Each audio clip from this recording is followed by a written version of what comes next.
Bruyne তুমি বাজারে যাবা না, মাছ আনবা না।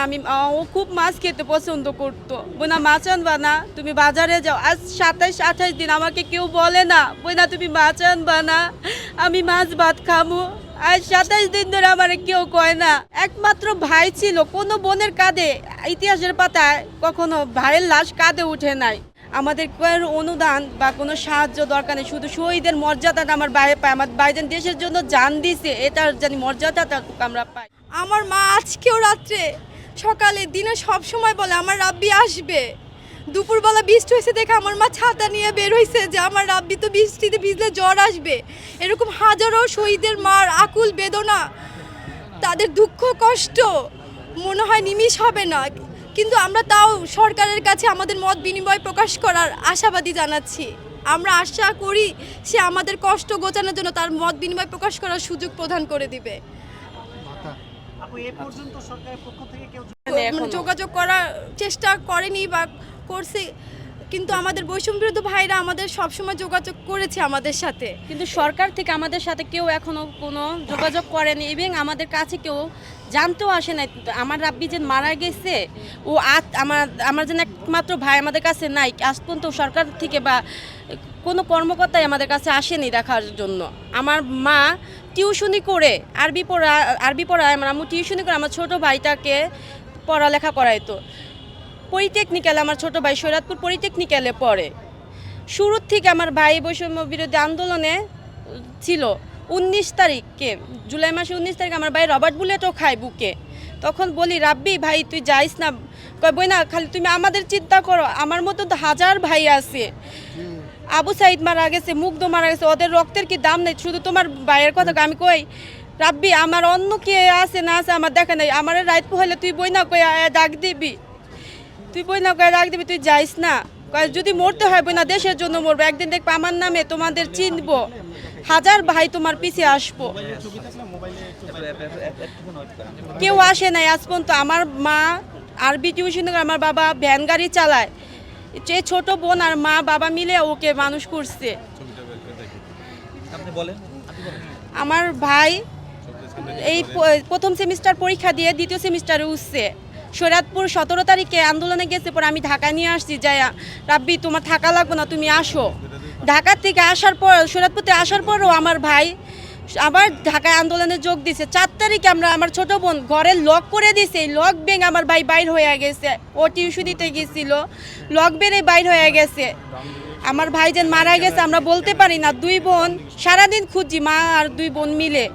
রাব্বিকে খুঁজে পাই না, ওর কিছু হলে একটু ব্যথা পাইলে আমরা 2 বোন পাগল হয়ে বাইর হয়ে যাই ঘরে।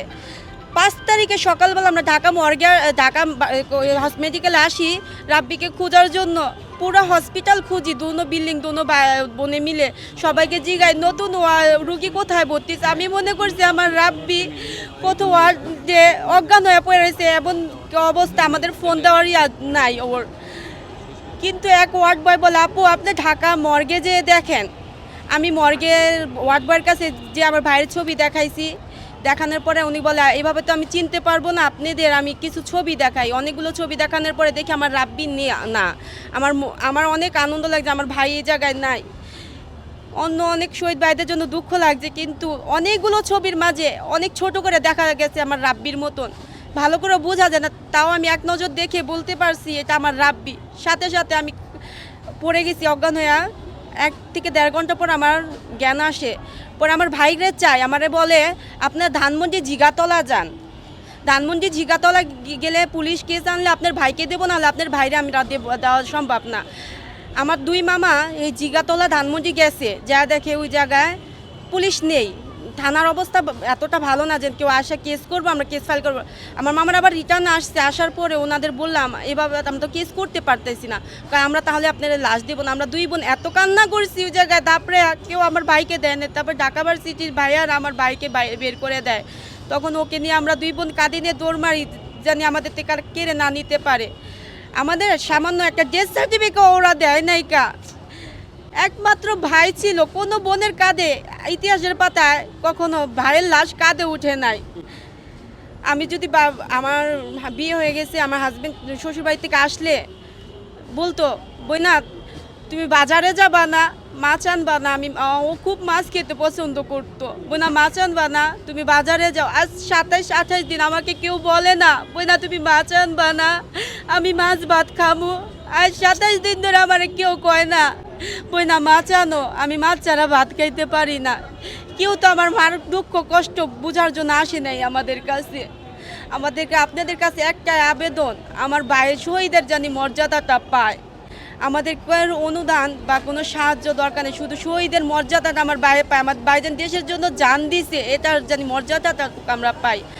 আমার মা এখনও রাতবেলা বাইর হয়ে যায় ঘর থেকে। আমার মা এমন মেন্টালি অসুস্থ হয়ে গেছে, ওনাকে দেখলে বোঝা যাবে না ওনার ছেলে মারা গেছে। উনি ভাত রেঁধে আমার বড় ছেলে আমার ভাইয়ের সমানই ওকে বলে রাব্বি ল বাবা ভাত খা। নাতিকে বাবা বলে ডাকে আমার বড় ছেলেকে, রাব্বি নাও বাবা 10টা টাকা নাও, তুমি পড়তে কোচিংয়ে যাও। আমার মা এখনো ভালো করে বুঝতে পারতেছেন ওনার রাব্বি যেন ওনার বুকে আর ফেরত আসবে না। আর কখনো বলবো না আম্মু বা আমি আইছি, আর কখনো বলবো না রাব্বি তুমি কোথায় ভাই, তাড়াতাড়ি বাসায় আসো। কখনো আমাদের বোনা বলেও ডাক দিবে না। আমার বাবা মা টিউশনি করে, বাবা ভ্যান গাড়ি চালায়। আমার বাবা মার কেউ নাই এখন পাশে দাঁড়ানোর জন্য বৃদ্ধকালে। আমার খালি সরকারের কাছে একটাই আবেদন, আমার ভাইয়ের শহীদ মর্যাদা আর আমার এই ছোটো বোনটা মাস্টার্স যে এবার কমপ্লিট করলো, ওর জানি একটা চাকরির ব্যবস্থা করে আমার বাবা মার সাথে জানি দাঁড়ানোর একটা সুযোগ দেয়। আমি যদি ফোন দিতাম ইঞ্জিনিয়ার সাহেব কি করো, ইঞ্জিনিয়ার সাহেব 2 বোনের আর মার স্বপ্ন পূরণ করার জন্য চেষ্টা করতেছে, আমি সবসময় ওকে ইঞ্জিনিয়ার সাহেব বলে ডাক দিতাম।